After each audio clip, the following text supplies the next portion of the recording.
Emma had never planned to stay in the small coastal town for long. She came only for the summer to help her aunt with a little bookshop near the sea.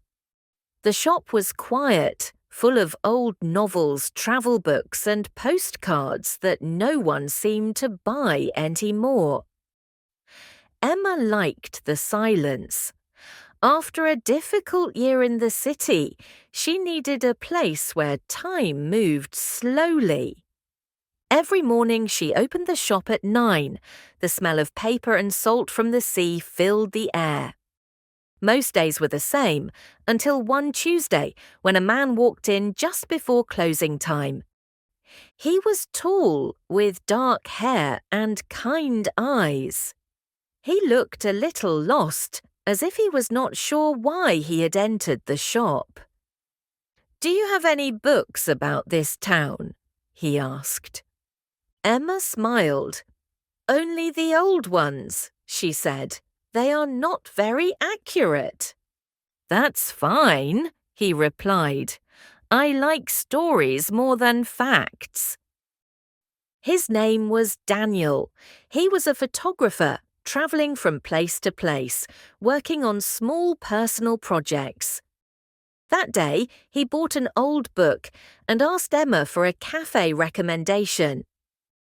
She told him about a small place near the harbour. The next day, he came again, and the day after that. Sometimes he bought a book, sometimes he just talked. They spoke about life, work, and dreams they had once forgotten. Daniel told her he felt free when he travelled, but also lonely. Emma admitted she was afraid of going back to the city. One evening, Daniel asked if she wanted to walk along the beach. The sky was pink and gold, and the sea was calm. They walked without hurry. At some point, Daniel stopped and took a photo of Emma, standing with the wind in her hair. "You look like you belong here," he said. Emma felt her heart beat faster, but she said nothing. Their days together felt light and simple. Too simple, maybe. Emma knew summer would end. Daniel would leave. She tried not to think about it. On Daniel's last day, the sky was grey. He came to the shop early, holding a small envelope. "I wrote you something," he said, "but don't open it yet. Promise me." Emma promised, confused but smiling. At the bus stop, they hugged. Daniel stepped back, looked at her for a long moment, and then left without another word. That evening, Emma sat alone in the shop and opened the letter. It was a love letter. Daniel wrote about the first time he saw her, about the way she listened, about how the town felt different because she was there. He wrote that he didn't believe in perfect moments, but he believed in choosing someone, even when the future was unclear.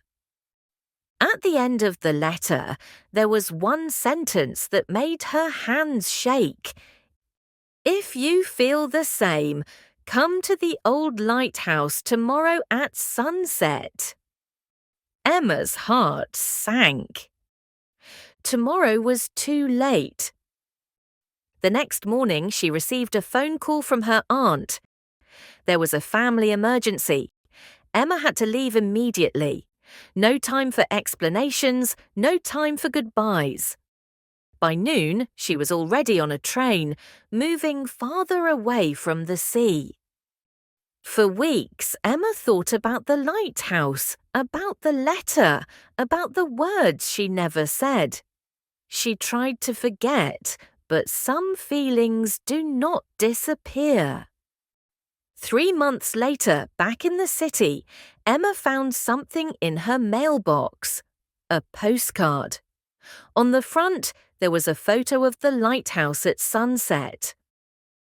On the back, Daniel had written, "I waited, I hoped, I still do."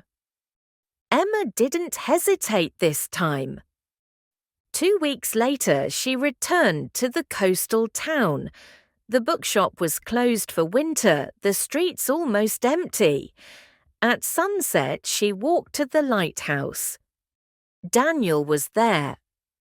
He looked surprised, then smiled in a way that made her feel at home.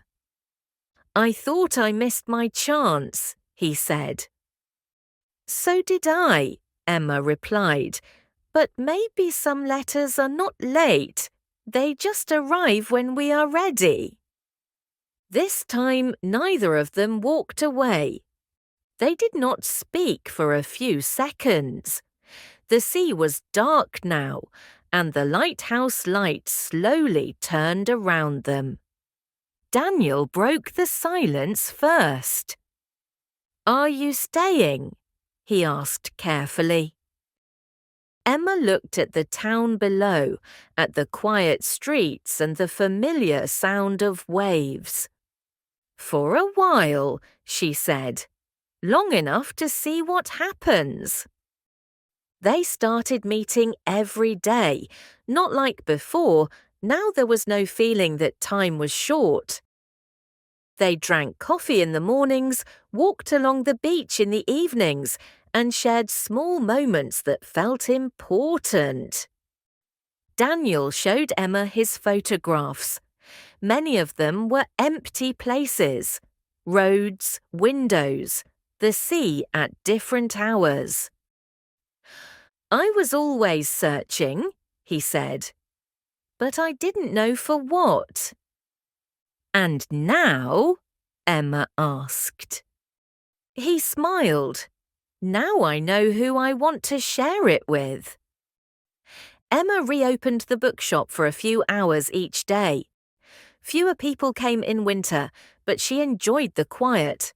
Sometimes Daniel sat in the corner, editing photos or reading.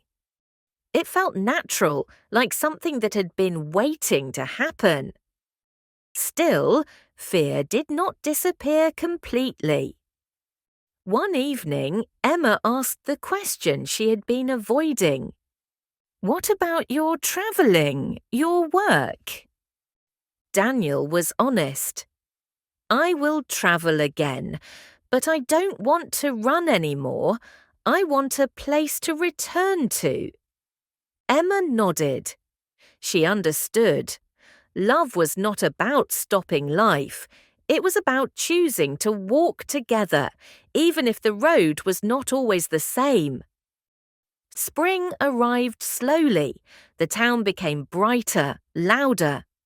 One morning, Daniel gave Emma a framed photograph. It was the bookshop, the door open, light inside. "I took it on my first day here," he said. "I didn't know why. Now I do." Emma felt tears in her eyes. That summer, the bookshop became busier than ever. Travellers came, asked for stories, stayed longer than planned. Emma noticed something interesting. Many of them looked happy just to be there. One afternoon, Daniel placed a small note between the pages of a book on the counter. Emma opened it later. It was simple, no long letter this time. "This time I don't want to wait. Will you choose this life with me?" Emma smiled, already knowing the answer. Some stories begin with a letter. Others continue because two people decide not to let them end.